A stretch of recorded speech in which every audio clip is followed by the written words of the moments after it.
Assalamu alaikum everyone, and welcome to chapter 1 of our scientific English course. In this first chapter, we will explore the origins of scientific English and discover how it became the international language of science.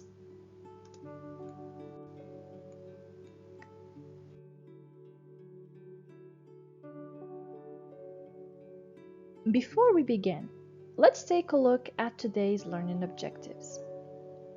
By the end of this lesson, you will be able to describe the historical evolution of scientific English, identify the major languages that shaped scientific communication, explain why English became the dominant language of science, and recognize the importance of scientific English in today's research environment.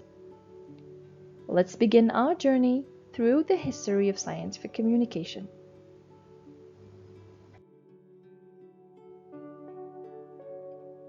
Let me start first with a simple question. Have you ever wondered why most scientific articles are written in English? Whether you read papers in biology, medicine, chemistry, mathematics, geometry, engineering, or even computer sciences, English is everywhere. It is the language of international journals, conferences, and research collaborations. But has English always been the language of science? The answer is no. Throughout history, several languages have played an important role in preserving, developing, and communicating scientific knowledge. And to understand why English became the dominant language today, let's take you all a ride and travel back in time.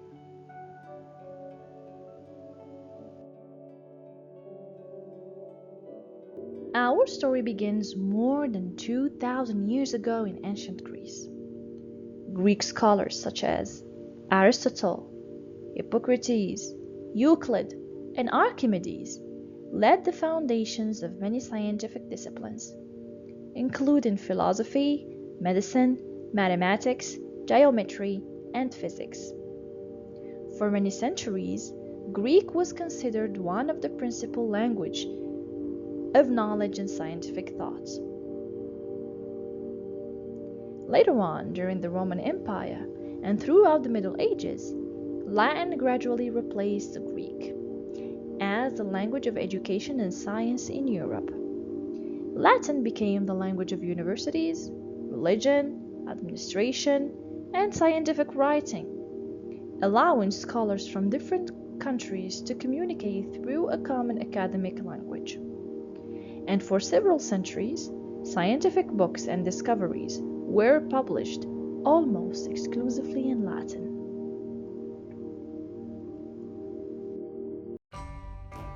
Between the 8th and the 13th century, another important chapter in the history of science began during the Islamic Golden Age. During this period, scholars translated some few Greek scientific works into Arabic, while making remarkable and firstly done original contributions in medicine, mathematics, astronomy, optics, chemistry, and so many other fields.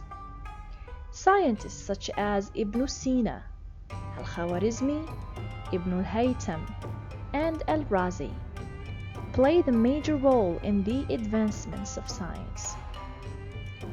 Arabic became one of the world's leading scientific languages. And later on, many Arabic manuscripts were translated into Latin, helping to transmit scientific knowledge to Europe and contributing to the Renaissance. During the 17th and 18th centuries, French became an important language of science and diplomacy. However, during the 19th century, and especially throughout the 20th century, English gradually became the dominant language of international scientific communication.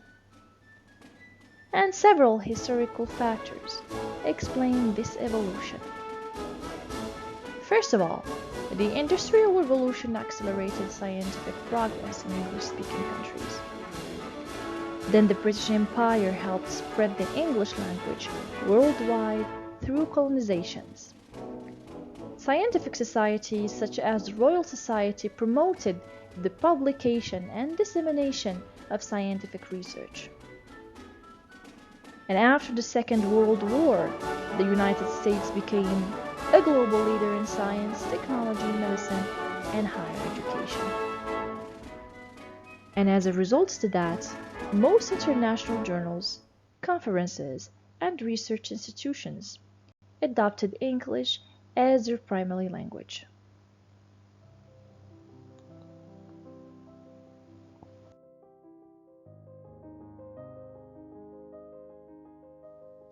Today, English is recognized as the universal language of science. Researchers use English to publish articles, write research proposals, present at conferences, communicate with international colleagues, and collaborate on global research projects. Whether you want to publish your work, pursue doctoral studies, or even participate in international collaborations, mastering scientific English has become an essential skill for every researcher.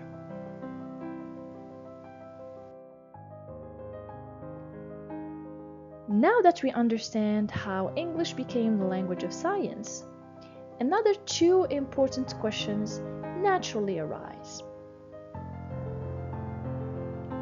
What makes scientific English different? And is scientific English simply ordinary English? The answer is no. Scientific English follows specific conventions. It is characterized by clarity, precision, objectivity, and formal language. These characteristics make scientific communication more accurate, effective, and universally understood. In our next lesson, we will explore these principles in greater detail.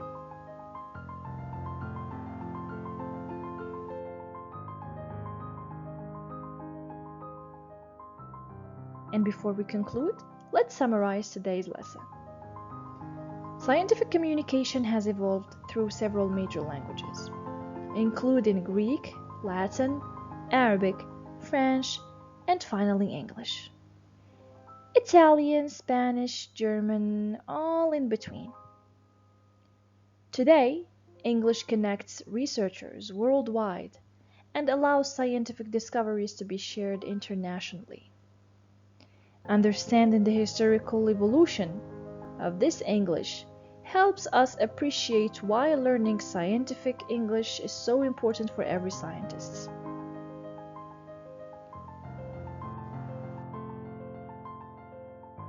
Here are two questions to think about.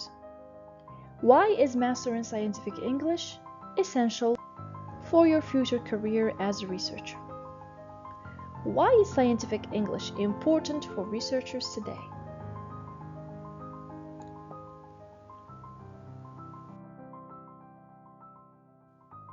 Thank you for your attention. I hope this lesson has helped you better understand the historical evolution of scientific English and its importance in today's scientific world. I look forward to seeing you in our next lesson, where we will explore the principles of scientific English. And until then, keep learning, stay curious, and see you soon.